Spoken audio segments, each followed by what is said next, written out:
listening to the Guitar Heroes podcast. Yeah, it's because you're in the studio, mate. Have you got your door closed? Have you? Yeah. Phil, I mean, I've got closed? how many bars? I've had to tether up to my phone. Yeah.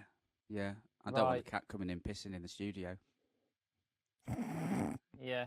And we are live. It's here. It's the.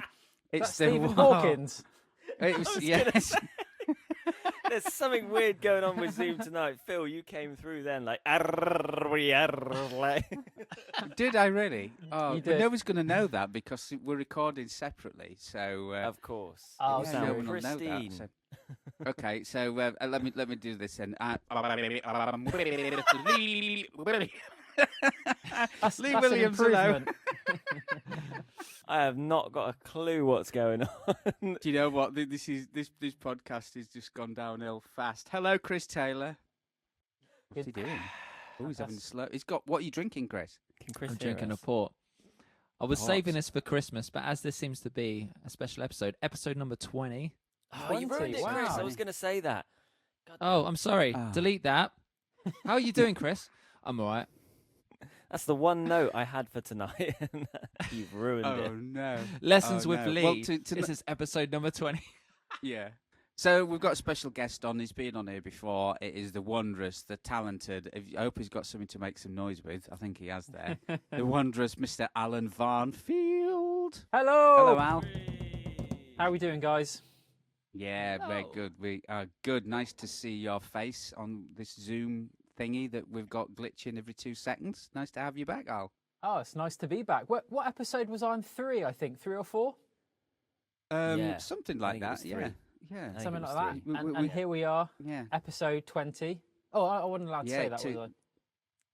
Yeah, Look, I no, think that's we've all right. established now this is episode 20. It's fine. Cool. The cat's Okay. out of the bag. 20 all weeks good. we've been doing this. 20 Amazing. weeks, We that did means. say You it'd guys- be a cold day before we got Al back on, didn't we? And it's pretty chilly tonight. So I've got to say, guys, you've done so well with the podcast. So much interesting content. I've listened to every word. I've waited for. I've counted down to every release of each and every podcast. No, honestly, I have really enjoyed. I have enjoyed minutes of those podcasts. So the only slight criticism that Al's got is, will you stop talking about guitars? yeah, that's it. I've got to say, guys, I am biased because obviously being a drummer, a lot of it goes over my head. But the feedback has been amazing from all the guitar players I know. So well done, guys. Amazing And work. That's us. just us three. Exactly, yeah. The feedback from you three has been impeccable. Fantastic. Oh dear. Well, it's it's been a funny old week for me. I was gonna leave something on the tail end of last week's podcast, but it didn't happen. But I was gonna tell everybody that this week I've been mainly urinating on my garden. Have you, I'm I've not actually surprised, heard this is a thing. If you want good soil and your plants to grow healthily, Yeah. piss on them. It's Not if you're that. a woman No, though. Not if you're a That's woman. not the reason. Yeah, Have the only we- problem is have we though we dropped grow into Chris's vegetables. corner So there? We'll go The over only for a thing we- barbecue one day. Hey guys, do you want some pepper? yeah, would you like some homegrown carrots? No, definitely not. No, what it is, we've got a cat that keeps coming in our garden taking a dump, and I've been told, because we don't like using any chemicals or anything like that to stop them doing that. I've been told that if you use male urine that in the area that they're taking a dump, that they stop taking a dump there. Right. So I don't know if it's working or not. I don't know. There's a cat in my garden today, and it was a big ginger thing. He literally, I went, "Psh, get out, go on, psh, off you go," like that, and it just looked at me as if to go, "No, are you an idiot?" And yeah, it took some chewing on, but I didn't see it take a dump. But the problem is, my dog is a gannet, and he eats cat poo. The only thing I'd say about that, Phil, is the amount of portlet you consume. I reckon that wee is highly toxic to any Well, animal. that's it. I've actually burnt a hole the size of a dustbin lid now. Well, Yeah. I knew we would run out of quality content at some point, and I guess the timescale was precisely 20 weeks because I think we've just hit rock bottom there. Phil I'm just working sat on here. his garden. But I'm sat here going, is this actually happening? Is this actually? I mean, this is just the worst. It's basically Alcoholics Anonymous now, isn't it? I mean, this is just It's Well, descended. I think we were hoping to be gigging by this point. I think. Yeah, yeah. We really do need to get gigging. Yeah, we really do. And this is kind of why we've got this. Got the episode 20. I think is going to be a little bit about lockdown. How has it affected us, and about looking forward to going back on the road again. Well, I know we're all looking forward to going back on the road again. Well, on that note, it is actually quite fitting. Today we're recording this. It's Tuesday, 23rd of March, which of course is the 1-year anniversary of the UK going into the first lockdown. So, Wow. yeah, Sure, quite yeah. fitting that we've landed on episode 20, and we've just hit 1 year of this. Really. Would have thought we had yeah. timed this, but no. Yeah, We're quite yeah. lucky. It's Yeah. it's funny enough. I mean, I'd like to think there's a light at the end of the tunnel. There definitely is. I mean, I'm pretty confident we will be going back to work this year, and I'm hoping it's going to be, it's going to be around the summertime when we go back. I know we've got dates starting in July. It's the 16th of July. We're supposed to be in Basingstoke, the Haymarket Theatre. So I'm hoping that will be our first one back. Fingers crossed. If everybody keeps doing what we're doing and keep those numbers down and everything, we'll all be back to work. And what a relief that will be, eh? Cool. It will indeed. It will indeed. If anything, it will just give us something slightly more interesting to talk about, other than you urinating on your lawn. Which I would be- know. It's Trimming driving his me bush. insane. I'm like still thinking of things to do, and I only mean, problem. I've barely got over the excitement of last week when we were talking about popping to B&Q for some wet and dry paper. Do you remember? Well, yeah, but at least that's a normal thing. I mean, we've got some new neighbours moving in next door, and there's like me stood there at 2 PM having a waz on the garden while they're bringing furniture in. So it's Stark I think bollock they had a bit of a naked. shock to- yeah, pretty much. Oh, yeah. Well, it was 2 PM. I mean, in lockdown hours. That's doesn't mean anything, does it, Al? screaming at cats that have just come into his lawn. Get out of my garden! yeah. I'm the crazy cat man now. I'll be going out cleaning the grass with a toothbrush next, won't I? Oh God. Anyway, how's everybody else doing? When somebody else talk, I'm going for a lie down. Chris, how's it going? Not too bad at all. I've been practicing. I like when we do that. It just it's like over to jazz club, like Oh, man. Chris, how's it going? My fingers are so sore. Not too I have bad. Phil to blame for this. So he showed me this because Phil is the man when it comes to country, and he showed me this little bend idea. Right. I still can't nail it, but my finger is shredded. It sounds terrible. It just doesn't feel like it's worth going through the pain for. I think you need to demonstrate, Chris. I think we need to know what you're referring to here. Phil definitely Well, actually, the puts funny the thing cunt was, in Chris sent me a country. text. Chris sent me a text this morning and he's going, That "Can you won't like make send the me a edit." video where there'd be a phrase for this song? Where would you put this song?" And I went, "Oh, it's absolutely useless, Lick. It won't fit anywhere." They're the kind of licks we like. Go on, Chris. Oh man! So who is this inspired by, Phil? It's some country guitarist you mentioned, I think. It's I suppose it's based on Jerry Donahue because he used to do some insane bends. Yeah, Oh, wait, well, I've been start watching showing you that all the Steve- behind the nut stuff. That'd be good. but I've been watching that the Steve Vai video. Was it is it Candlelight where he marked his 60th birthday and just he created this new technique called joint shifting or something like that, where it's just holding a bend with one finger and pushing a string with another finger and creating all these odd sounds. And Mhm. I did. Did you see his video this week where because he's got his arm in a sling, hasn't he? And he just plays the Yeah. whole tune with one hand. Jesus, Yeah. Mm. It's like as if it wasn't good enough already. Now he's like, yeah, I don't really need this hand. I'm just gonna. yeah, I think he's just reminding Well, everyone that look- he's still God. Well, just bringing Al into the conversation. Look at Def Leppard's drummer. Very true. Yeah. Amazing what can be done. I don't even know if I should play this slick because I think. Come on, Well, Chris. actually, following last week's performance, I may as well just carry on. I seem to be in a bit of a flow, so No I'll be pressure. open. Go on.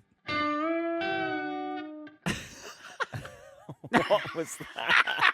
That's- What was Is that cat in my garden That's again? I told you I'm There's a practicing. cat in my. It's urinating now. I'm really trying my drop your finger. I trousers. can't. My finger is so sore from practicing this today. I can't even do it. I can't bend the string. My finger's so sore. Phil, come And on, Chris, grab a guitar. No, grab a you're guitar. cheating come as on. well. You're cheating. You're doing it right up the Why? top end of the fretboard as well. I was doing it on the 4th fret. You're on the 9th fret or something now. Phil, am I right in thinking you do something similar in one of the solos in Country Boy towards the end? Oh, quite You know, possible. when- I'm usually drunk by then, Al. I don't really know. It's only that's only the first set they feel. Oh no, yeah, you're probably right. yeah. It comes on stage drunk. Yeah. And Oh, I leave might get it. sober. How odd. Something like that. Lovely. Oh Ooh, man, nearly, that's the best I got nearly. this evening. Yeah. How's your finger? Anyway, that's nice, Chris. That's good. That's all the playing you're getting tonight. That's not making the edit. Yeah, we'll cut that out. No, but actually, Lee does the editing for this podcast, and usually, if there's anything dodgy where you do, it stays in. Trust me. It's does staying stay in. Lee. It's staying in. To be honest, I've talking about the progression of the podcast and the fact that we've reached 20 weeks now. I have noticed that my editing has become somewhat more loose as the time's gone on. The first few episodes, I was snipping like every few minutes. I was like, "Oh, we can't say that. We can't say that. That wasn't right." Now I'm just sort of sat there listening, like, "Yeah, that'll do." Yeah. It just flows now. It's And I real. think It's the real. content has got somewhat more abstract as the weeks have gone by. Yeah. But people stopped editing me a long time ago. They gave up. Well, I think the turning point was when we did the acoustic episode. That was when, we skewed on a tangent and we started to just head somewhat down into darker, stranger territory from that. You showed your true we colours saw- in that one, Phil. Yeah, I was gonna say we saw the real side of Phil there. It's just boring. Ow. Did you catch any of the acoustic episode? Because I've heard rumours of the ill-fated acoustic episode. I heard Phil was not a fan. Am I right? A little bit, yeah.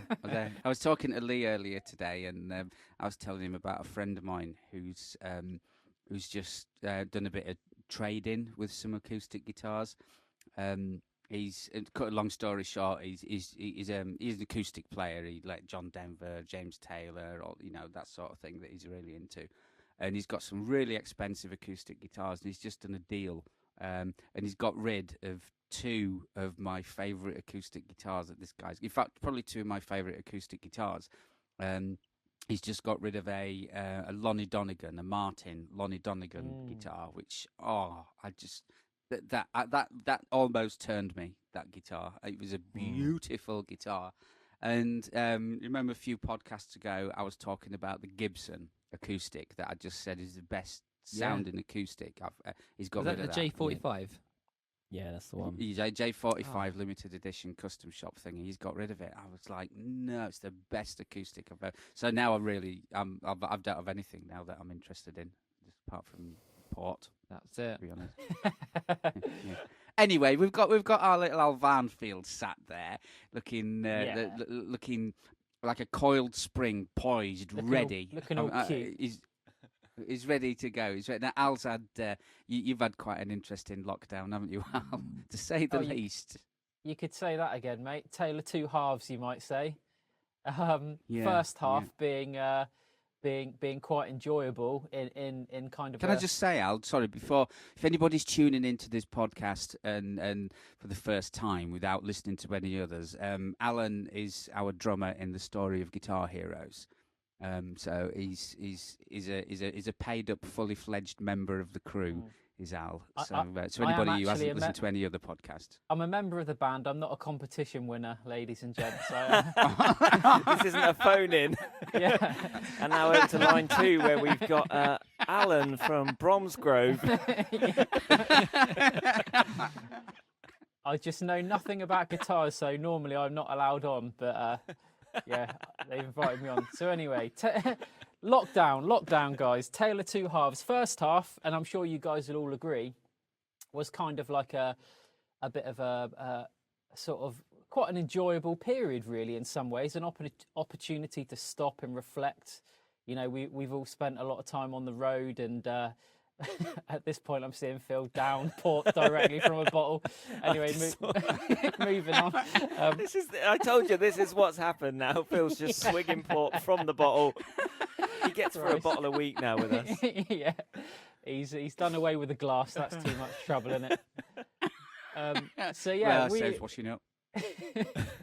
But as we all know, guys, we spend a lot of time on the road, and the 2 hours we spend on stage is obviously the fun part. But in and around that, ladies and gents, I'm sure you can imagine that there's a lot of travelling all over the country, and it gets quite tiresome sometimes. So when the first lockdown happened, it was kind of nice, wasn't it, guys? I'm sure you'll agree. The opportunity to sort of stop and reflect, even though financially it kind of sucked a little bit. It was nice to be at home on a Saturday evening regularly, so that was cool. But I think it's strange how we all assumed, didn't we, rather wrongly, that come the summer 2020 would be out, and then maybe not, but surely October, and then no, but surely like Christmas things will be up and running again, and then before we know it, Christ, it's just gone on and on and on, hasn't it? And then like obviously for me personally, I won't bore everybody with my sob story, but yeah, unfortunately my dad passed away with COVID about a month ago, so that was pretty crazy, really, seeing that. And I had COVID as well as my wife did.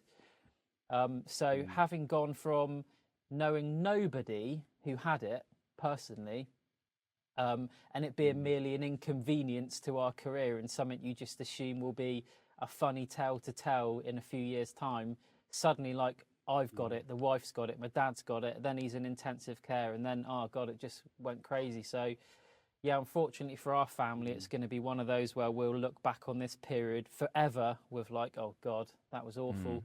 So we're just trying to like make sense of it all again. But for me, more than ever, oh God, guys, I'm so desperate to be on the road again with you guys and just be out playing music. And it's going to be pretty bittersweet for me because my dad was like, he loved the show and he obviously loved all you guys and was a massive fan. And after every gig, to the listeners like listening to this, every gig, first person I'd phone would be my dad. And you guys know, because normally it'd be right when we're meant to be packing away the equipment and we need to get out of the theatre, and Phil's like, Alan, get off that bloody phone. Alan, get off the phone. And I'd be like, all right. The funny thing on that was Phil would usually be like, Al, get off the phone. Tell Chloe you'll call her later. And it's like, he's on the phone to his dad. Yeah, exactly. And the wife would always get annoyed because she'd be the second person I'd phone. And my dad would find out all the information first. And because I'd already told him, I'd give Chloe half the story. But yeah, so it's gonna be pretty weird on those first few gigs, guys, not having that. But you know, at least we know Dad will be keeping an eye on us, won't he? And making sure all the gigs will be extra cool when we go back. So yeah, it's been definitely. It's been nuts, guys. But to cut a long story short, I cannot wait for those first gigs. I need it so bad. I'm fed up of feeling like, you know, a bit of a, to not put too fine a point, a bit of a loser, really, because you spend all your life, you know, training to do something, working on something, and, you know, we've all spent a lot of blood, sweat and tears building, you know, a career and building the show and things, and then through no fault of our own, you know, it's nothing we've done, through no fault of our own, we are told, sorry, you can't do what you love, you can't work, and then suddenly like we're you know, struggling in all ways, financially as well as you know, mentally and things. So God, it would be nice, wouldn't it, guys, to get back. Well, I think we must admit it was a bit on we've definitely got glitching tonight, are we, on this thing? I was gonna say, yeah, I think we might have touched on this at some point along the way on the podcast, but it is not to sound like musicians moaning about, because obviously everyone is struggling and everyone's making sacrifices, but when you're a musician or when you're in a line of work that is both your job but also your passion and your lifestyle, like work doesn't really start and end for us, because when we get home from a gig, we're kind of thinking about our instrument, we're thinking about songs, we're thinking about stuff. So it's more of a, I think musicians are suffering more of a sort of loss of identity, really, because when you strip away our gigs and our work, like some people have a job that maybe they enjoy, but they're quite happy to just have a nice big break from it and still feel complete. But maybe they've got other hobbies they can enjoy. But for us, it's kind of like you take our work away, and we haven't really got, we've got family life and we've got that, but we haven't got our passion and our kind of, our pursuit anymore, God, have you we? know So what, we're just guys, just wait. Cue the music. Cue the music. wow, what what I've is got it? a Is it rant. I Chris's can't Corner? hold Is it back. I can't hold it back. No, it's Mr. Rant. I can't hold it back. Cue it now, somebody. Ladies and gentlemen, buckle your seats. It's time for Phil's rant. Cue the music. Phil's rant. Okay, so one of the Brilliant. things that really blew my candle out, over this lockdown thing was, and I'm not one of these people. I love okay? these opening phrases. I'm not one of these people that. I'm not one of these people that You sort haven't of got airs a his candle, political Phil. You've got a views. tea light. Oh, I've been watching Game of Thrones. It's a torch, mate. It's a big torch. Anyway, Yeah. so yeah, I don't normally air my political views online or anything like that. I keep all that to myself. But just on this one occasion, I am just gonna call out the pillock, right? That said that we should, all the musicians, maybe it's about time we started retraining through. And we all know which pillock we're talking about, don't we? Okay. About retraining. I mean, like, Lee, you're exactly right. It isn't a job in this. It isn't a career. It's a lifelong passion since we were all like small boys. Do you know what I mean? It's not something that we can just go, oh, okay, well, instead of being, and I don't mean to put any of these trades down by all means, I'm not doing that at all, but instead of being a bricklayer, I'll be an electrician. I'll do that instead. It's not like that for us. This is what we do. This is all we've ever done. No. So it, to hear that, it was like it really did. It rattled me. Did that quite big. All right, I'm done. Out. But those kind of comments, I think, those kind of comments will only ever be made by someone who isn't in that line of work. And so to the wider world, you can kind of appreciate why they might view it like that. They're just like, well, But unless you're in it, I mean, this applies to not just musicians, but anyone who's in, I guess, some sort of like passion-driven industry, creative industry, anyone. I mean, it's essentially, I consider if you're a working musician, you're an actor, you're a performer, you're anything like that, you've built your own business, and your business is yourself. So it's essentially like someone coming along and telling you, well, scrap that, whatever that might be. If it's a business that you've built, they wouldn't stand for that. Well, that fantastic business that you've built and is your passion and your baby and you love it and you work it, get rid of that and do something else. I think they can only make those comments because they're not in our world, I guess. For sure. Yeah, but I tell you what, there's a lot of people that are in our world, down from musicians to crew to agents to promoters, bookers. But I mean, the list goes on and on. Yeah. I mean, this is It's massive. billion pound business. Is this? It's not, it's not just like something small that you can brush under the carpet. It's a massive part of the UK economy and abroad. But it's huge. It's huge, and to just and what happens when everybody retrains? Is that entertainment gone for good? You didn't think about what you said. Entertainment. Where do we? Sorry, I'm quite rattled. And where do we retrain? Because there's not a lot going out there. Let's put it that way. There's really not a lot going out there. Exactly. So I don't know where these big gaps are that we should all be flocking to and filling. It's Well, at least that hasn't had to be the case for some of us, and we hopefully get to go back to it soon. So. You're listening to the Guitar Heroes podcast. Where were we? Oh, I know. We're talking about Phil's bush, weren't we? Phil's what? Phil's bush. Jesus. We must apologise to the listeners for the quality of the broadcasting on this. Dross, I think it's called. We haven't had this much technical problems, for ages. It's weird, isn't it? Maybe because there's a drummer involved now. No, yeah. There's too much noise going on. Right, I was gonna say, I remember what it was. So we've done a year now of lockdown. Today is a year since this kicked off for us all. In a way, I'm kind of, because you were saying, Al, that we were hoping that it was going to be summer, and then it was autumn, and then it was Christmas, and then it was January, and so on. Yeah. In a way, I'm kind of happy that was the case, because I don't know how anyone would have taken it if it was like, right, stay at home, see you in a year.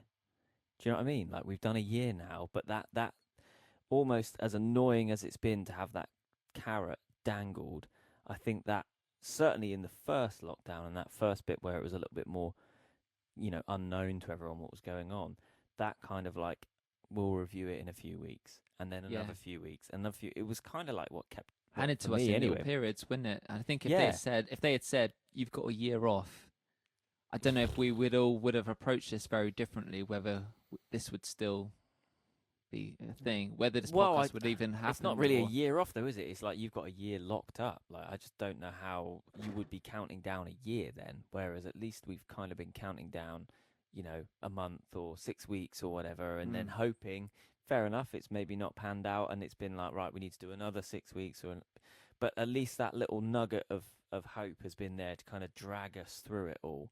If they just come out and gone, right, stay at home, we'll review this March next year, like, would have been chaos, I think.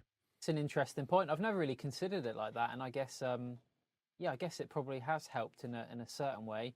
I guess on the flip side, though, maybe just playing devil's advocate, at least if we'd known, we could have maybe planned accordingly a little bit more, and because I know personally I've avoided actively seeking other things because I thought, well, there's no point in getting committed to that because gigs are going to be happening in the summer or October, but obviously hindsight has 20/20 vision, as they say, don't they? So I guess, looking back, we can, you can sort of look at pros and cons for both ways. But no, I'd never really considered that, and I guess that little bit of hope has dragged us on a little bit in a strange way, hasn't it? Yeah, I think it.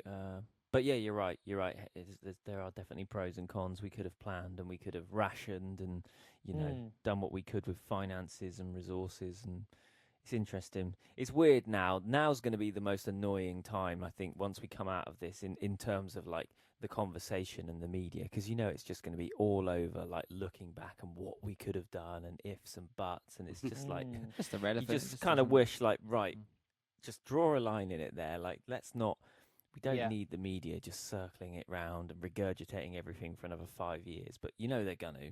Well, I don't know if you guys saw the Panorama show last night about how different countries reacted to the COVID-19 pandemic, and it was really interesting. Obviously, Sweden had their herd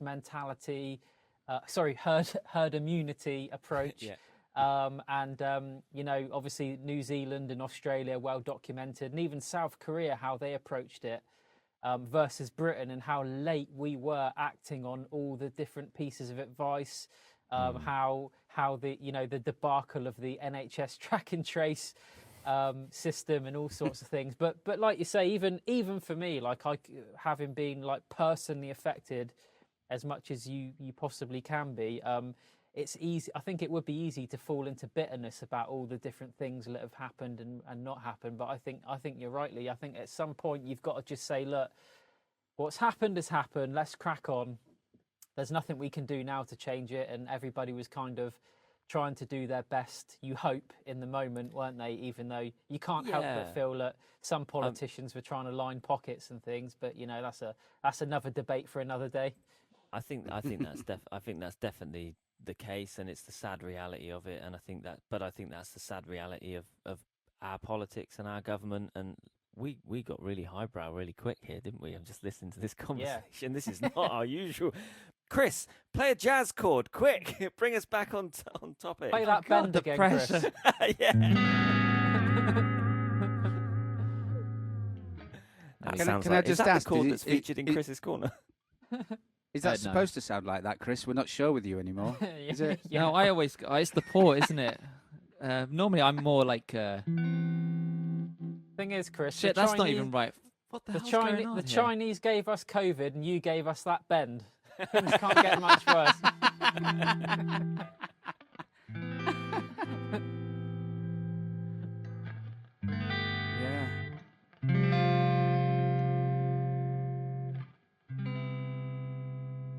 Lovely. You don't get any more of you?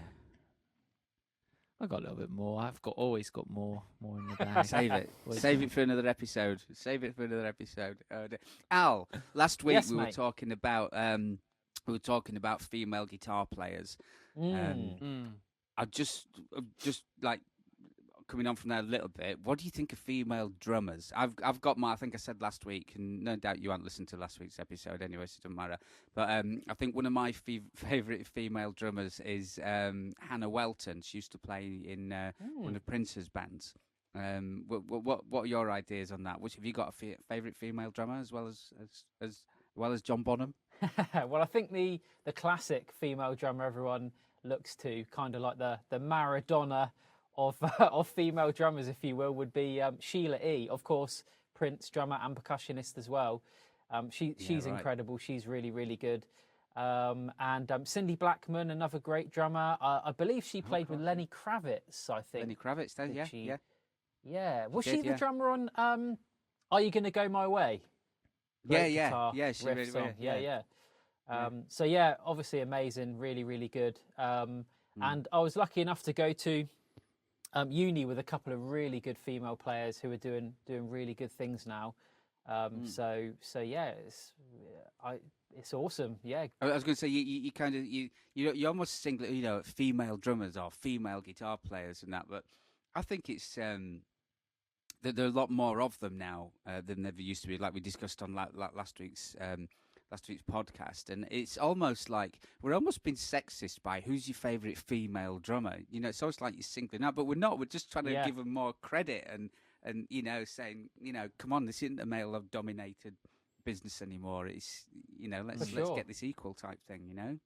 Yeah, definitely. No, it does seem weird in this day and age to even mention that, but like you say, I think we're championing the female musicians out there. It's really good to see.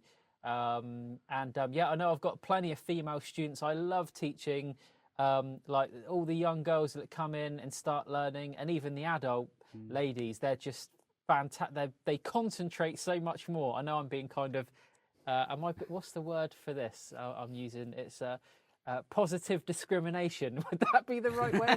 Like sort of like trying to make out that they're better. But yeah, I'm sure they won't mind me saying they concentrate better. They have just really good. And I know a lot of them as well. I often say that they've got a bit of an advantage in many ways over the guys, because I think being a minority in the industry, if you will, they're kind of sought after in many ways. So if you're a female musician, there's going to be lots of opportunities out there for you.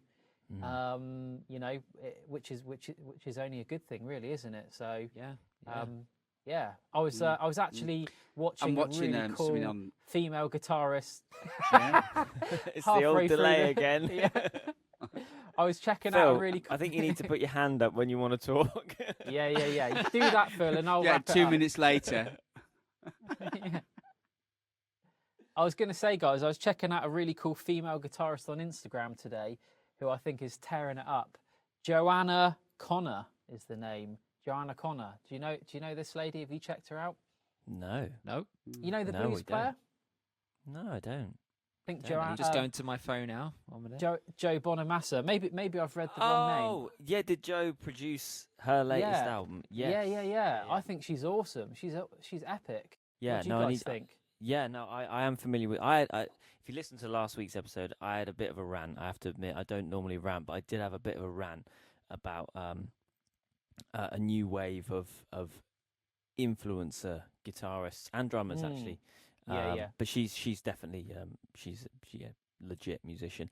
I don't know if you've seen, but I had this brief rant, shall we say, about this new thing of attractive young females gathering massive followings, and not necessarily an issue with them, but an issue of the fact that they suddenly seem to then gather support from big brands and sometimes record labels and stuff, simply because they gain a big audience, and then maybe drum companies, guitar companies go, "Hey, we can sell some product here," but in doing so, they're actually going to discourage anyone who doesn't look like them. That, you know, they're sort of creating the new model of what you need to be a pro drummer, pro guitar player, and it's normally flaunting other assets and not necessarily the playing assets. Anyway, Phil, you've raised your hand. Top marks for Walker. I was just going to say that to all the listeners who've been looking on my social media for any naked pictures or scantily clad pictures of myself. I'm not going to do it. No, I'm not going to do it because obviously, if you guys saw me naked, you'd probably never feel like men again. So I'm not going to do that. A public service from Phil there. No, I'm with you, Lee. It's an interesting debate. I mean, talk about a can of worms when you get into that area of things. It's a big area of debate, and I guess you could always move over to, you know, some of the guys that you see performing online who have massive Instagram followings and really, you know, are just shredding in quite a non-musical way, and it's all about, from a drum perspective, who can play the fastest. And all that sort of thing. And often they've got crazy viewing figures and companies endorsing them. But I guess it all comes down to the fact that endorsements aren't given through quality, are they? Let's be honest, they're given through how many units they can shift off the back of that person, which is just the sad reality of business, isn't it? It's a shame, really. But I think it does leave a little bit of a bitter taste in the mouth when it comes down to, let's be honest, sex sells, doesn't it, really? Which is a bit of it's a weird one, isn't it? I mean, obviously I'm definitely not against anybody using whatever they can to sort of gain a foothold in a career in an industry, but you got to ask yourself, Al, good to hear, is that? You got to ask yourself, where's it going? Where's this going to end up? You know, I don't know. Well, it's an interesting I debate, say on the one hand, you've got a lot of, like, obviously equal rights for everyone now, but particularly, you know, if we're looking at the men and women conversation, then that's great, and that's absolutely what should be happening. But then you've got companies endorsing the opposite of that, but almost doing it in this sly way of they'd never admit it, but we know that's what they're doing. They're cherry picking their influencers based on what they look like and not based on how they play or whatever their chosen skill is, you know. And it just creates a bit of a dynamic that if you're a young female drummer or guitar player, if you didn't want to necessarily get into, you know, playing in a bikini, you might be put off. Anyway, we did this last week. I had a question for Al, because we've touched on, you know, how we've been trying to stay motivated and how we've tried to stay inspired, because we've all struggled with that, with the lack of gigs. So maybe from a drum perspective, for any drummers that might be listening, what you've done to, you know, in the absence of gigs, stay inspired, keep your chops up, and not completely just, or maybe you have the opposite, just completely had weeks, days where you've just thought, I've got no inclination to go and play the kit at all. So, what do you reckon? Yeah, again, it's been an interesting one for me. I actually really enjoyed the first sort of few months of lockdown. I was practicing more than I ever have for years, probably more than I have since uni, probably, you know, getting in the studio where I am now and playing for, you know, a good 3-4 hours most days, getting out, walking, keeping fit and trying to improve, you know, my physical and mental sort of strength, which then therefore helped with music as well. So that was fantastic. That was really, really good. And I'm quite lucky, really, as drummers go, because I have my own studio where I can come and shred for sort of hours on end and not disturb anybody, which I'm very lucky in that regard. So I loved the first part of lockdown. It really gave me the opportunity to catch up on so many different projects, video projects and recording projects that I've been holding off for ages because we were gigging so extensively. So that was really nice. And obviously us guys, we got to do a few fun videos together and things, which was really nice. And then obviously after Christmas, I did find motivation quite hard then, just because of everything that happened. And as I say, music was really like me and my dad's thing. So I was, few days I was giving up, guys. You didn't realise, but you had lost the drummer. I was ready to flog my gear. I was like, that's it, I've had enough. What's the point? what's the point? We're not going to gig for ages. We've not gigged, for a year or whatever. Blah blah blah. Boo hoo. Poor old me. But luckily, I snapped out of that pretty quickly and realised that the stage is where we need to be. I mean, what else do we have in life really? So that sounds a bit morbid, but to cut a long story short, motivation is getting a bit better now. I'm enjoying, getting my old books out. I'm looking at a great book called New Breed by Gary Chester, who's an incredible session musician. Yeah, from I back love in Gary. The day. Obviously, Mike Al, who I play with, and he got me onto Gary Chester years ago, and I listened to a lot of his stuff, and it's so inspiring just to listen to. The stuff he talks about every musician can relate to. It's worth he's like the book isn't it like an audio book he's got that you can listen to, or there's like tapes of him like in interviews or something you can listen to. Do you know, I didn't know that, Chris. That's news to me. I've just been checking out a couple of his books called New Breed and New Breed 2, but I'll have to check that out, there's man. I'm pretty sure he's got like an audio book you can listen to, and it's just I've listened to a few tracks, and just he's been interviewed by a student or something that's gone on to do really big things. Oh yeah, okay. And it's well inspiring. The stuff he talks about is like, oh man, I totally get that. That's awesome. And he talks about how you can improve as a musician, and like how to get better at getting gigs and that kind of thing, and just. There you go. Man, there's me sorted then for the next 2 weeks. So did you guys answer that same question about motivation last week then? I'd be interested to briefly hear what you guys have been doing. I think we've kind of it's been a topic that keeps coming up. We've not necessarily directly answered the question, but we've talked about it a lot because we've all had I mean, different episodes. We've all been in a different place. Like one week we'll come on and I would have really had like a busy, I've been playing loads, and Phil will be like, I haven't touched my guitar, or and then the next week it'll be different. Chris might be like well into something, and I'm like, nah, nothing. So I guess we've kind of all watched each other ebb and flow. And there's been loads of peaks and troughs, isn't it? I don't think there's been much consistency. You just get moments of, man, I'm really excited by this new thing, and I was doing really well until I had this country bend thing thrown at me, and I'm now just like, fuck it, what's the point? It was a straw that broke the camel's back. Yeah. Well, I'm always different for me because obviously we've been dealing with all the promoters and we've been dealing with the venues. So me and Jay have had some really positive moments and also some real gutting moments as well. That we obviously we keep a lot of that to ourselves, But there's been a lot of ups and downs for us with the business, and yeah, Al, I know exactly what you mean about hanging your sticks up. I felt like flicking my plectrums down the drain sometimes, thinking, what's the point, But they just float back up.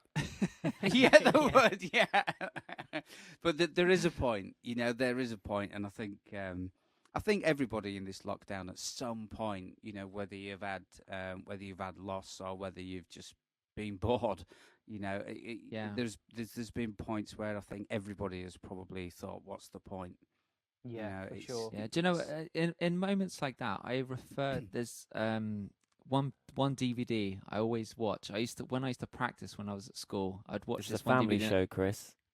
Naughty Nurses 3. It's the I think you've got this, Phil. It's the first G3 Steve Isacciani and Eric Johnson DVD that came out. It's a 97 or is it 97, 93? One of the two. But I used to watch that, and that used to really get me in the mood to practice. I was like, right, come on, Chris, you got this. And when I get moments of, I just haven't got it in me to pick up the guitar today or anything, I'd watch like a snippet of that, and it just reminds me of how I used to feel back then. The excitement. I wasn't chasing gigs then or looking for work. I was just wanting to get better at guitar, but yeah, that normally just triggers something and gets me going. I think that's awesome. that's a really good point. I was going to say that you would think that with the amount of time that we've all had on our hands, that we should all come out of this infinitely better musicians. But I think sometimes the opposite is the case, because you need the motivation to work, and you need the enjoyment to work at your own instrument, and you take away the possibility of a band environment or a gig environment, and actually you lose the motivation. So you're not going to sit there and woodshed your instrument and your chops 8 hours a day without that drive for something to work for, whether it be playing with your band or doing a gig. And so for me and for whenever I've had those moments where I'm just so uninspired, like I could literally lob my guitar out the window, I do the same thing, Chris. I just come straight back to music, and I've listened to more music over the last year than probably I ever have. I think because when you become a working musician, I think sometimes it's quite easy to actually like neglect listening because it's your job and you're around like noise and music all day. How often do any of us really sit down and like listen? And so I've bleated on. We've chatted about records and record players, and that's like a big thing of like just taking the time to sit down and listen to some music, or come in here and flick through iTunes, Spotify, and just go over like some old nostalgic albums that make me feel like the way that G3 DVD does to you, Chris. It gets you excited the same way a really good band practice or a really good gig. And then it's like, okay, now I kind of understand why I play this. So maybe, Al, have you had any of that kind of an experience? Is there any music that you have listened a lot to, or any kind of go-to albums, artists that have kept you going? Do you know, I totally need to listen to more music, guys. Honestly, this is one thing I keep sort of telling myself to build into my routine for sure. And literally today, even teaching, one of the main things I always talk about with my students, I always ask them, have you played much this week? And they might say, yeah or no. And then I'm like, have you just like listened to some music? And they're like, oh, I don't really listen to music, to be honest. I just sort of listen to stuff in the car on the way to school. I'm like, right, first thing you guys need to do is start listening to music. Who's your favourite band? I don't have one. Right. And I literally wrote out a list of bands for this young lad called Max, who I've been teaching since about September. Wrote out a list of bands, and on there were like Chili Peppers, Muse, Foo Fighters, Green Day, mainly rock-orientated stuff, a bit of Queen. And really hearing you guys talk about that, I need to sort of take a bit of my own medicine there and listen more, because like you say, it's a bit of a busman's holiday sometimes, isn't it? Like listening to music with what we do. So to answer your question, more recently, Stevie Wonder, and when people say, who's one of your favourite drummers, just to be a real pretentious idiot, I'm always like, Stevie Wonder. And they're like, what? Stevie Wonder? He's not a musician, you buffoon. I'm like, sorry, he's not a drummer, you buffoon. And I'm like, nah, he is an epic drummer. If you listen to him on like Superstition and Sejuk, the way that guy grooves and plays, his sound, I just love listening to Stevie Wonder play drums. I think the listeners right now would be like, what? He played the drums on those? Exactly. I think people just don't even realise that. No, quite right. So Stevie Wonder, just amazing. Just check out grooves and approach. And I know he's a real stickler for, pardon the pun, but for drummers, when he hires drummers, you have to be like, it's all about the feel, all about feel. And there's lots of great drummers that have told stories about how they auditioned for Stevie Wonder and crashed and burned big style. Greg Bissonette, to name but one, who plays for Ringo Starr at the moment and played for David Lee Roth. A great, awesome session player, and yeah, he just got rinsed by Stevie Wonder because he's all about the feel. It's true. I was watching. There's a live footage of Stevie Wonder performing, and I think he stops the drummer. I can't remember. It might be the current drummer he has, and he's playing too many fills. He's just showing off. You could tell the drummer's really into it, and he just goes off on one, does some fills, and Stevie's like, "Whoa, hang on," and he's like, just like, "You need to groove, man. You need to feel it," and like, stop the fills, and yeah. You can tell definitely. He's all about the groove, isn't I think there's something very unique in a drummer who is also the singer or the songwriter. Quite right. Three names. So Stevie Wonder, but Phil Collins and Don Henley. Prince. Yeah. Like people like this, they have. You listen. I've been watching some old like Eagles concerts and stuff, and you look at like Don, and like he's playing like simple stuff in terms of like technical, but where he places accents, and like Phil Collins, you know, he does like Dave fills, Grohl. they go over the bar. He does like weird. Yeah. He puts accents in places, probably because because of a byproduct of him singing at the same time, and yeah, it's definitely it creates a very unique sound, doesn't it? Do you know? My favorite drummer at the moment is it has been for a long time. Is Tommy Igoe. I know he's a big educator, but he's got an album called The Groove Conspiracy. I think that's the name of the album. But the drum sound is perhaps the best drum sound I've ever heard in my life. It's incredible. Don't know what kit he uses or anything. He just nails it. He's all about He's just you probably heard that DW. I album. think DW. I think it? Chris. Yeah, amazing drummer. If any of you guys want to get a bit of inspiration, even if you're non-drummers, Tommy Igoe, any musician, he's a real, like you say, Chris, ultra educator and inspirational guy. Incredible musician. Yeah, he's phenomenal.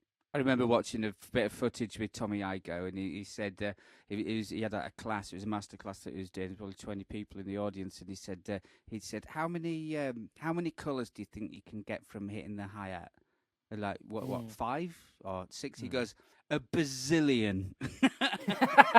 You know, and it's like he don't pull any punches or anything, does he? He's just and then he'll show you, and you're just like, oh wow, man, yeah, he's great. Yeah, really. Us drummers are never good at maths, are we? Let's be honest. I came across a drummer on Instagram the other day. In fact, I'm gonna share it to you right now on Instagram. You ready? While you're looking that up, Chris, I've just got a name drop. This is a video I come back to all the time. I think I've even watched it with you, Al. It's the one with Bernard Purdie. Bernard Purdie. I know you're going to say that. Yeah. I seem to watch that like a handful of times every year. YouTube just goes, yep, you're due another dose of the Purdie Shuffle, and it's just the one where he's talking and he doesn't stop through the whole video, and he's men we're introduced to. He's just doing this groove. Such a character, isn't he? Such a character. I love that guy. Yeah, I always tell my students to watch that video. But have you seen the Wolfpack like mashups they do, where they do like, I can't remember what it's called, and one of them I love is where they combine Bernard Purdie with Dr. Kathy, like a gospel pianist, and I don't know if you've seen it. Dr. Kathy Austin, I want to say. Don't quote me on that, guys. But yeah, Bernard Purdie. That's weird. Purdie That's Shuffle. weird. You mentioned Wolfpack, because I was going to say Nate Smith, who's the guy that plays a lot with them. Amazing. He's so cool, and he put out a drum album. I forget what it's called. If you just look online for Nate Smith. It's amazing, and it's really good for guitar players as well. I've used it a lot over the last year. If you want something that's a little bit more interesting than like a 12-bar blues backing track to play over, just check out Nate Smith's album, because it's packed with like the grooviest of little tunes that, I mean, I don't even know, they're not really tunes. Didn't he get like a Grammy for that or something, or like I don't know. I don't know. There was some but drum album that was super funky, and for a guitar player or a bass player to just like, right, I want to sit down jam and along to. actually feel like I'm playing some music. It's so cool to just groove over. It's wicked. Yeah, anything those guys make is just. My favourite song is Hero Town with Michael Bland, another ex-Prince drummer. That is epic. That tune. Just talk about fat grooves, and in an era of these Instagram shredders, thank God for Wolfpack, guys. I mean, geez, that's what we need, isn't it? Proper musicians, those guys. The guitarist from Wolfpack, Corey Wong, is probably a guy we probably should mention at some point on this podcast as well. He's like insane. But Al, I've sent you. Sorry, Lee. I just sent you that link, Al, to this drummer. I don't know if I can play it through the microphone. 2 seconds, Chris. I'll just unblock you, and then. I know the guy you mean. I don't know if I can play it. Yeah, this guy's amazing. For anybody that doesn't know listening, Chris has shown me this guy. I can't remember. What's his name? Grayson. I can't even pronounce it. Grayson Nukrichman or something. This is a young kid. Nukrichman or something. This young kid, he literally looks about 17, 18. I don't know, but he basically recreates classic big band solos, big band scores of Buddy Rich. Just incredible playing, and this guy just recreates it so authentically, and technique, energy, it's amazing. Not to mention the amount of hours to study those hits and those licks of those greats. Unbelievable. Growing up listening to guys like Bobby Darin and obviously Frank Sinatra, Tony Bennett, all these crooners, and it was the drums that really caught me because they really drive the music, don't they? But it's like you say, Al, they really nail those hits, those big horn parts, and it's amazing. That kid's amazing. amazing. That one clip I sent you just looks insane, like in terms of shredding drummers, but it's stylistically correct at the same time, isn't it? And yeah, he's amazing. God, there's so many people out there, isn't there? So many. So there you go on this Guitar Heroes podcast. Everybody, go check out some drummers. Yeah. Hey guys, that's brilliant. Do you know there's one thing that we forgot to mention? There's one thing that Lee wants to say something. Did you have your hand up? No. Al wanted to say something. Then I wanted to butt in, guys, because Yeah. you guys very kindly invited me onto a guitar podcast. So for the first time in my 35 years on this earth, I typed into Google guitar news.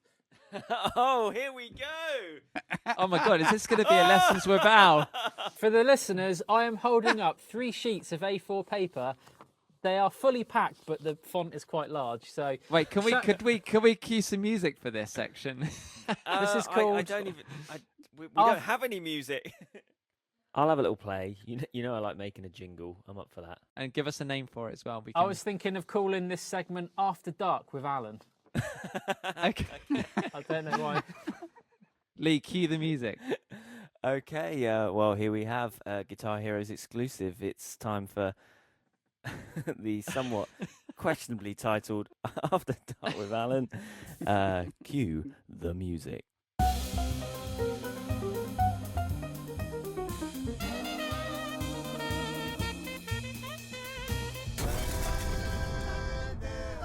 After Dark with Alan. I'll put your trousers back on. So, shall I read out titles and you guys could maybe say what you'd like me to expand upon? Yes, please do. Has Norman's Rare Guitars found the world's first Fender Telecaster? Yeah, You I've heard seen about that. this? I know all about that. I know all about it. Oh. Yeah, it's probably just Norm trying to make another buck. Probably. I don't know. So- Yeah, it's supposed. well- What is it? It's number 18 or something, or the serial have a number of this. It's The a mint Telecaster Telecaster. bears- Yeah. The Telecaster bears the serial number 0942. But just to bring it back to drums again, guys, which obviously I always like to do, I thought it was quite interesting that the Telecaster, having been produced as the Broadcaster before Gretsch complained that the name was too close to its Broadcaster drum set, I thought that was quite interesting. Yeah, it is. Yet again, Yeah, drummers are putting a spanner in the works, aren't they? But as the They drums did. isn't a real instrument, of course Fender are going Hey! to win, aren't they? So Steady on, Chris. We'll have none of those types of comments on After Dark with Alan, whatever this. Well, segment's actually, called. just to expand on that, Al. Yeah, you're right. The broadcasters. So what they did, they snipped off the logo Broadcaster, and for a Yes. little while, it was called the Nocaster. It just said Fender on it, and then it changed to the Telecaster. We'll keep it a little bit guitar. that would have on been- this podcast. Yeah. That would have been informative to me before I had written that down, Phil. But I actually have all that information in front of me. But The still, researchers at After Dark with Alan have been working hard today. they have. The so-called no-casters were soon renamed Telecaster, and the rest, as they say, is history. Anyway, on to point number 2. This is more of a health and safety issue. Line 6 issues an urgent safety warning to owners of the Relay G10, G10S and Relay G10T wireless systems. They reportedly pose a fire hazard after several incidences of extreme overheating, but there is a fix. I failed to write down what the fix is. So good luck to you all, is what I will say. I know what the fix. I know what the fix is, guys. Yeah, I know what the fix is. What you do is you got to basically reinstall it all on. They give you a download that you got to go do it all on, and then it makes life safe and boring again. There you go. Nice one, Phil. Thanks for that, mate. I thought this was kind of interesting. Tom DeLonge of Blink-182 and Angels and Airways fame is selling loads of guitar gear on Reverb tomorrow. And obviously it's the 23rd of March today, guys, 24th of March tomorrow. So it depends when you're listening to this. But on reverb.com, the classic website where you can buy lots of awesome gear, you can pick up some classic Blink-182 memorabilia, guitars, pedals, amps, etc. That's quite cool. Yeah, They'll probably go Check for that out. on the Tom DeLonge. Have you seen has anyone followed Tom DeLonge of late?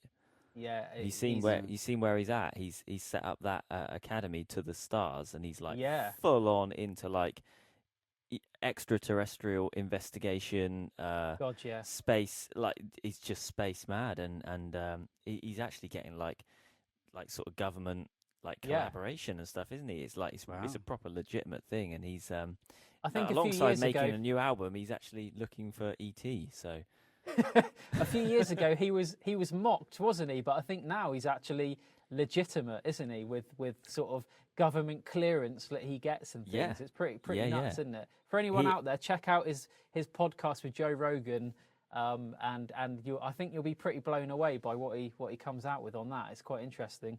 definitely. Next. Cool. Okay.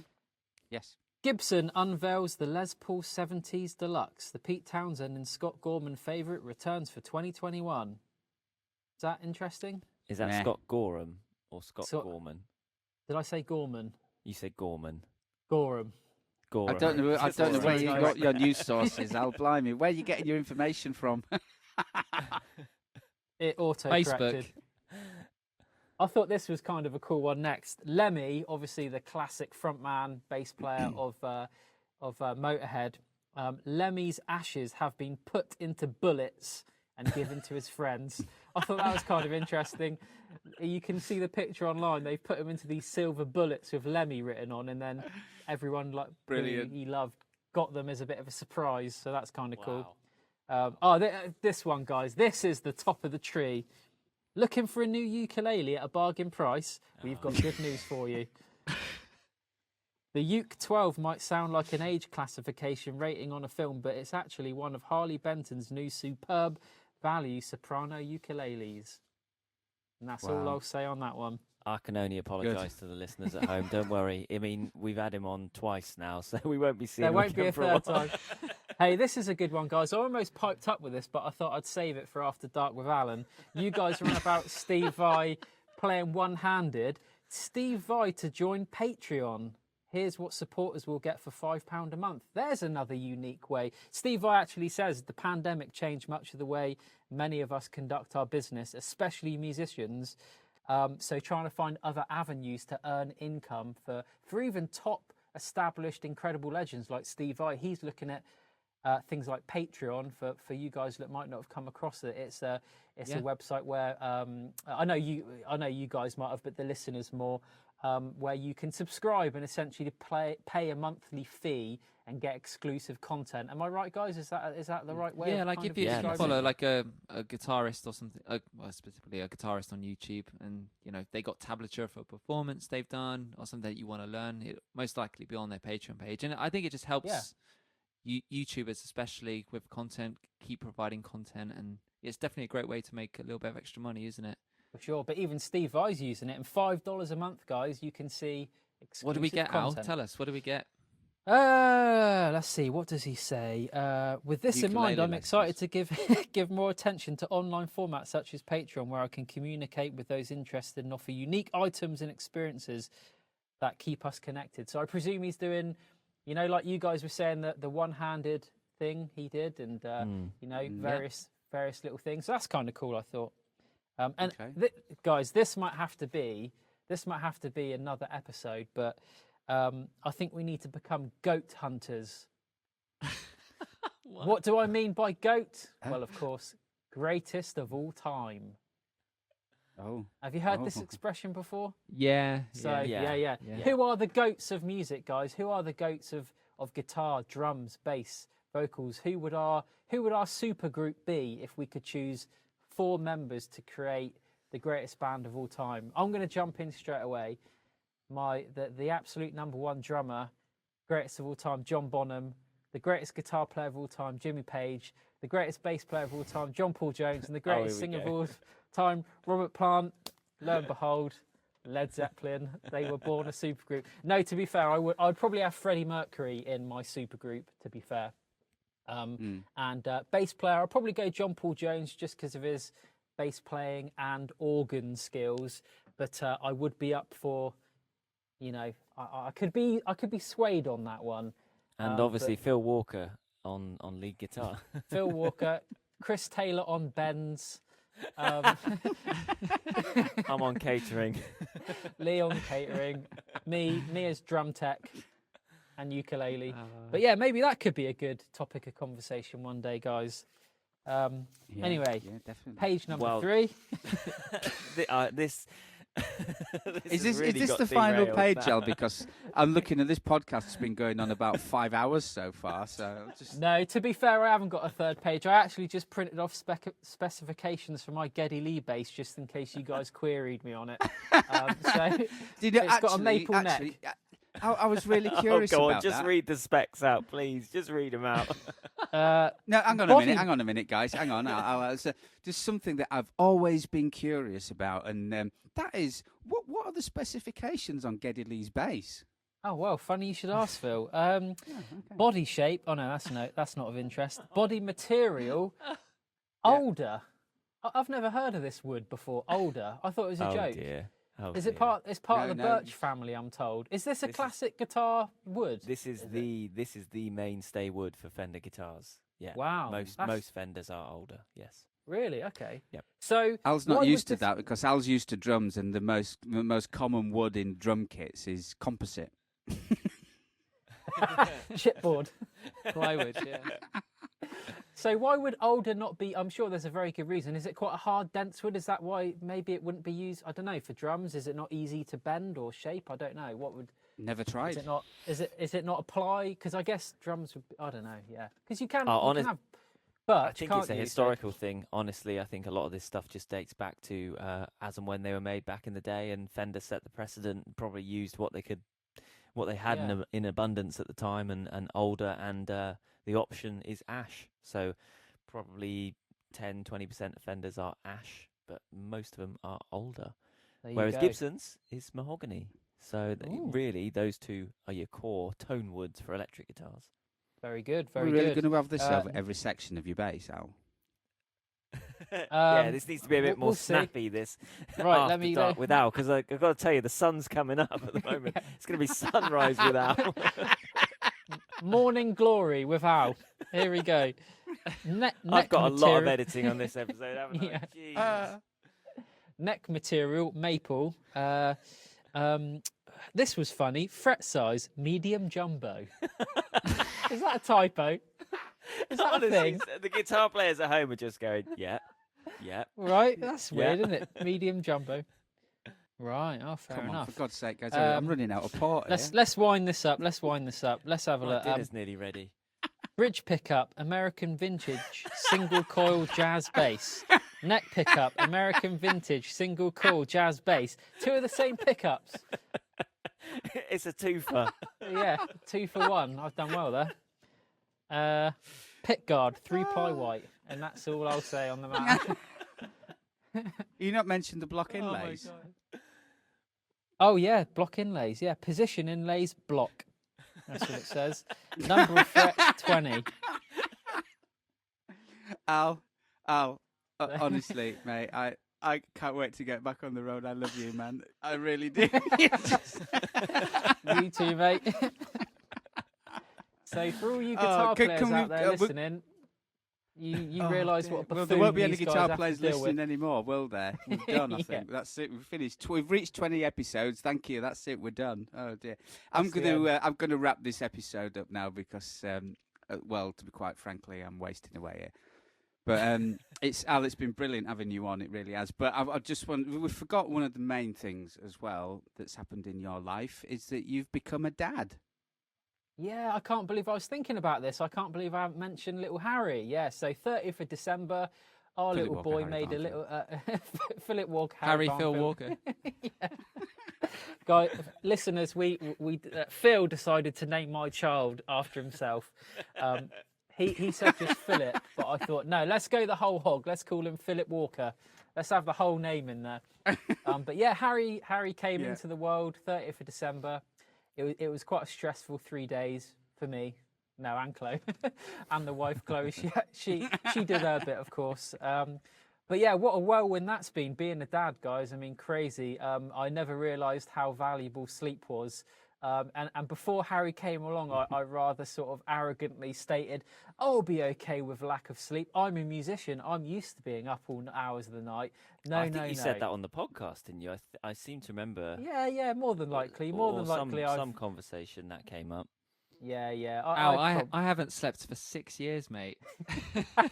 Of course, Chris is a veteran dad. He knows all about it. But yeah, it's not easy, guys. But yeah, no, he's amazing. It's pretty crazy, really, being a dad. Like, especially being a musician. Again, not to harp on too much, but we spend our lives kind of leading a bit of a selfish sort of pursuit, don't we? Like you said earlier, Lee, our business is ourselves and our development every day. It's all about us. And suddenly you've got this other little character who is, needing your time. And it's pretty incredible, pretty amazing transition to go from just thinking about yourself to this little boy. But he's such a character. He's hilarious. Every day he's developing. And 1 minute he's like quite an inanimate baby. And the next minute he's smiling and looking around and doing funny things, and amazing. So thanks for bringing that up, Phil. I appreciate that. Brilliant. No, it's amazing. No, it's brilliant. I'm just can't wait until he replaces you. To be quite honest, I'm getting him trained up. No, it's been brilliant having you on. Now it really has. And have we got some socials and what have you, Lee, and things like that? Yes, we have. Yes. If you want to find us on Instagram, you can search Phil Walker Guitar, Lee Troy Guitar, and Chris Anthony Guitar. You can head to Facebook. Hang about. I need to add Alan into the list there. So, Alan, tell the listeners your socials first. Because I've got this. This is now just like I'm on autopilot here. So, I think I know where you're going with this. Go on. Instagram, Allan Varnfield. Facebook, Allan Varnfield.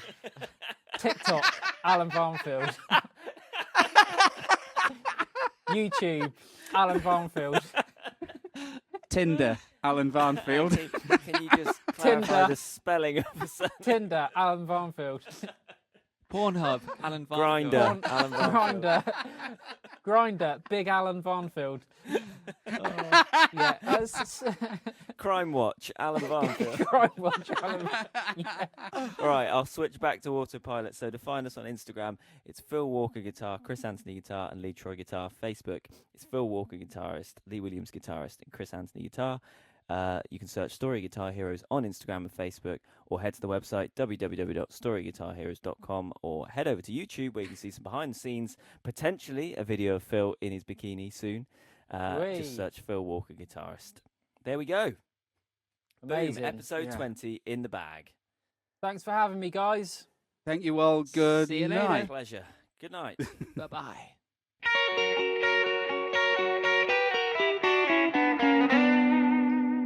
There's such a delay on this. I'm actually getting through more port than I intended.